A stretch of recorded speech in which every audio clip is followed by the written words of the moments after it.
আসসালামু আলাইকুম viewers, welcome back to my channel Dida's cooking and blog.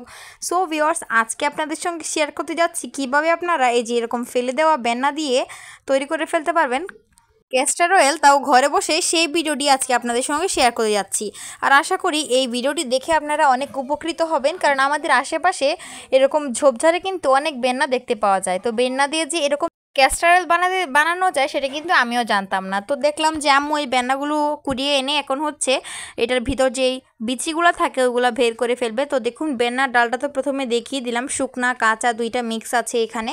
আর যারা মানে এটার খোসাটা ছাড়াতে পারেন না, এই যে দেখেন খোসাটা অনেক সহজে কিন্তু খোসাটা ছাড়ানো যায়। তো দেখুন এভাবে হচ্ছে আমরা বের করছি। আর দেখুন তরমুজের বিচির মতো অথবা কফির দুইটার মিক্স লাগছে আর কি বিচিগুলো। তো দেখুন এর মধ্যে হচ্ছে বিচিগুলো এরকম থাকে। তো আমাদের কতগুলো বিচি হয়েছে সেগুলো আপনাদেরকে দেখিয়ে দিব। আর এগুলো কিন্তু বিচি অনুযায়ী তেল খুবই কম পরিমাণে হয়, সেজন্য আপনারা একটু চেষ্টা করবেন যে বেন্নার বিচিগুলো বেশি পরিমাণে নিতে। তো এদিকে দেখুন আমরা বসিয়ে দিয়েছি একটা তাওয়া। তো এখন হচ্ছে এই তাওয়ার মধ্যে আমরা 5 থেকে 7 মিনিট এই সবগুলো বেন্নার বিচিকে কিছুক্ষণ টেলে নেব, মানে হালকা ভেজে নেব। তো তারপরে হচ্ছে আপনারা দেখতেই পারবেন যে কীভাবে এর থেকে তেল বেরোবে। তো আমিও জানতাম না যে ক্যাস্টর অয়েল যে এইসব ভেন্না দিয়ে বানানো হয়। তো এগুলো তো আশেপাশে মানে একটা ফালতু জিনিস ভাবে সবাই, যে মানে ঝোপঝাড়ে যেহেতু হয়ে থাকে সবাই ভাবে হয়তো এটা অকেজো জিনিস, কিন্তু এটা দিয়ে যে এত সুন্দর মানে এত ইউজফুল ক্যাস্টর অয়েল রেডি করা যায় সেটা আমরাও জানতাম না। তো দেখুন এখন হচ্ছে আমরা এটাকে কিছুক্ষণ হালকা করে ভেজে নিলাম তাওয়ার মধ্যে। দেন হচ্ছে আমরা ব্লেন্ডারে নিয়ে নিলাম, আর হচ্ছে পরিমাণ মতো পানি দিয়ে দিয়েছি। এখন হচ্ছে এটাকে ব্লেন্ডার করার পালা। তো আমরা কিন্তু খোসা সহই নিয়েছি। তো যেগুলো আমরা ভেজে রেখেছিলাম হালকা পানি ব্যবহার করে এটাকে আমরা ব্লেন্ডার করে নিচ্ছিলাম, আর এই যেভাবে একটু নাড়িয়ে চাড়িয়ে দিচ্ছিলাম। তো পানি কিন্তু আপনারা এতটাও বেশি নেবেন না, কারণ পরে আবার পানির মধ্যে অ্যাড করা হবে। তো কীভাবে অ্যাড করা হবে সেটা আপনারা দেখতেই পারবেন। তো এখন হচ্ছে ব্লেন্ডার করা শেষ। ব্লেন্ডারের পরে হচ্ছে মানে আবরণটা এরকম হয়ে গিয়েছে, মিশ্রণটা এরকম ঘন সাদা। তো দেন হচ্ছে যে কাজটা, তো সেটা আপনাদেরকে দেখিয়ে দিচ্ছি। আর এদিকে বসিয়ে দিয়েছি একটা চুলায় কড়াই। তো এর মধ্যে হচ্ছে পানি নিয়ে নিয়েছি, আর এই পানির মধ্যে হচ্ছে ব্লেন্ডার করে রাখা বেন্নার বিচিগুলো দিয়ে দিলাম। দিয়ে হচ্ছে সবগুলো একসঙ্গে মিক্সড করে নিব। তো বললামই পানির পরিমাণটা যে কম দিয়ে যদি ব্লেন্ডার করেন তাহলে কোনো সমস্যা নেই, যেহেতু এখানে হচ্ছে পানি পরে অ্যাড করা হয়েছে।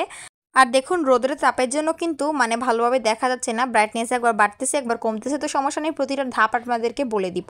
তো দেখুন এখন হচ্ছে একটু নাড়িয়ে চাড়িয়ে দিচ্ছি পানিটাতে অ্যাড করার পর। তারপর হচ্ছে আমরা অনেকক্ষণ এটাকে জাল করব। তো কতক্ষণ জাল করতে হবে সেটা কিন্তু কোনো নির্দিষ্ট টাইম নেই, যখন পর্যন্ত না আপনারা দেখবেন যে তেল উঠে আসছে ততক্ষণ পর্যন্ত এটাকে বয়েল করতে হবে। তো পানিটা দেখুন একেবারে কিন্তু শুষে গিয়েছে, আর যখন দেখবেন যে সাইড দিয়ে আস্তে আস্তে তেল বেরোচ্ছে তখন বুঝতে পারবেন যে এটা আস্তে আস্তে পারফেক্ট হওয়া শুরু হয়ে গিয়েছে। তো এই যে দেখুন আমাদের সাইডে কিন্তু অলরেডি তেল ওঠা শুরু হয়ে গিয়েছে। আর এটা দেখুন কতটা পানি অ্যাড করা হয়েছিল, সম্পূর্ণটা শুষে গিয়েছে। আর লাস্টের যে মিশ্রণটা ছিল সেটা হচ্ছে একেবারে থকথকে ঘন হয়ে গিয়েছে। দেন হচ্ছে আরও কিছুক্ষণ এটাকে বয়েল করার পর একেবারে শুকনো বানিয়ে ফেলেছি আমরা। মানে মিশ্রণটা দেখতে পাচ্ছেন কতগুলো বিচি নিয়েছিলাম আর আমরা, আর এখন কি পরিমাণে মানে এত কম হয়ে গিয়েছে মিশ্রণটা। তো এখন হচ্ছে একটা সুতি কাপড় নিয়ে নিয়েছি, আর এখন হচ্ছে মানে চেপে চেপে আমরা তেলটাকে বের করছি। তো দেখুন কতখানি তেল হয়েছে, বাট এখনও ভাববে না যেটা হচ্ছে আসল তেলটা, এটাকে কিন্তু পরে আরও ধাপ বাকি আছে তেলটা রেডি হওয়ার। তো দেখুন আমরা চেপে চেপে আরও মিশ্রণ এখানে ফেলে দিয়েছি। তো চেপে চেপে সম্পূর্ণটা আমরা এখানে চেপে বের করছি। আর আপনারা অবশ্যই চেষ্টা করবেন একটা সুতি কাপড় ইউজ করতে, তাহলে সুন্দরভাবে তেলটা বেরিয়ে আসবে। তো দেখুন প্রায় শেষের দিকে আমাদের এই শেষ ধাপটা। তো দেখতেই পারলেন ঝুড়ির মধ্যে যতগুলো বেন্নার বিচি ছিল সে অনুযায়ী কিন্তু আমাদের তেলের পরিমাণ একেবারেই কম হবে।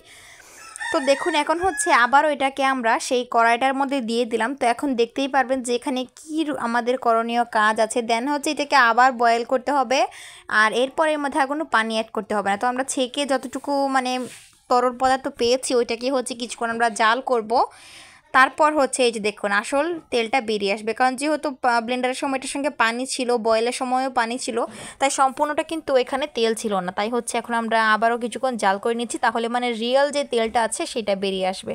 তো দেখুন উপর দিয়ে কিন্তু তেল মানে যেই রিয়েল তেলটা বেন্নার সেটা চলে আসছে, আর পানিটা সম্পূর্ণটা শুষে গিয়েছে।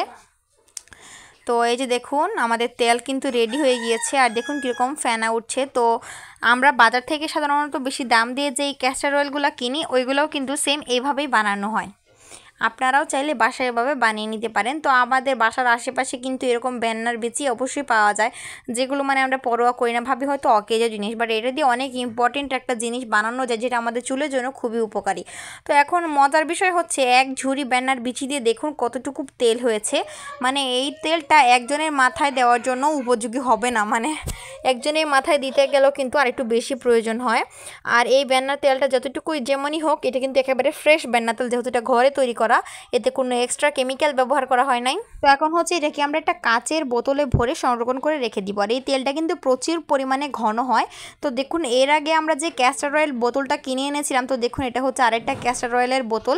যে ক্যাস্টর অয়েলটা কিনে আমরা মার্কেট থেকে কিনে এনেছিলাম, এখন হচ্ছে সেই বোতলটাতে আমরা নিজের হাতে ক্যাস্টর অয়েলটা রেডি করে এখন হচ্ছে সংরক্ষণ করছি।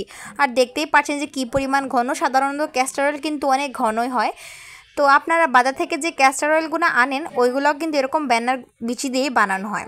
তো আশা করি আজকে ভিডিওটি সবার কাছে খুব ভালো লাগবে। আর যদি ভালো লেগে থাকে তাহলে অবশ্যই লাইক, কমেন্ট এবং শেয়ার করে আমাদের পাশে থাকবেন। যারা এখনও আমাদের ইউটিউব চ্যানেলটি সাবস্ক্রাইব করেন না, অবশ্যই সাবস্ক্রাইব করে দিবেন এবং আমাদের Facebook page Rida's cooking and blog পেজটি অবশ্যই ফলো করে দিবেন। তো আজকে এই পর্যন্তই, আবারও হাজির হব নতুন কোনো ভিডিও নিয়ে। সেই পর্যন্ত সবাই সুস্থ থাকবেন, ভালো থাকবেন। খোদা হাফেজ, দেখা হবে নেক্সট ভিডিওতে।